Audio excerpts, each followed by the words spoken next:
The storytelling menu gives you the opportunity to add information about the story and attach it to the story file. For example, who's the author? Or if this is a read, who did the analysis? Or who's the editor of this piece? A brief synopsis, the genre and the period, the format, and etc. This gives you an opportunity to attach important information right to the story file, so if you're transferring it from person to person, or just for your own reference, you can put the information here, and it will then show up in the reports. The Comments feature of the Storytelling menu allows you to create something of a cover page.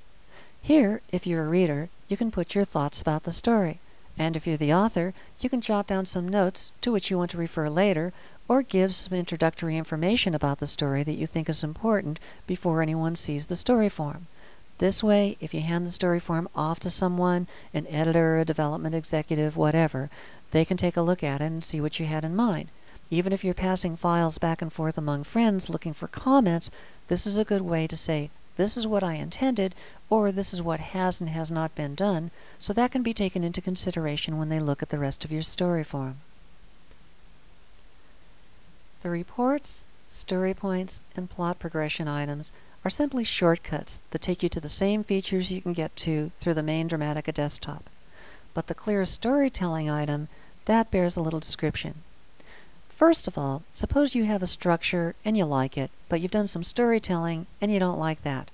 Then you just hit this item and all of your storytelling will be eliminated, leaving behind the structure. So this is a way of crumpling up the paper and throwing it in the can if you really want to. But remember, there's no getting these words back. So if you click on this item, the only thing that will remain behind is the raw structure, none of the words you've written. The second way of using this feature is if you've loaded an example file and you want to clear out all the storytelling, leaving only the structure for that well-known or classic story. In this way, you can take a structure that has already proven itself and build your own story on the basis of that. Structure is not copyrightable. It's simply the underlying logistics of the story. It's only the storytelling that's copyrighted.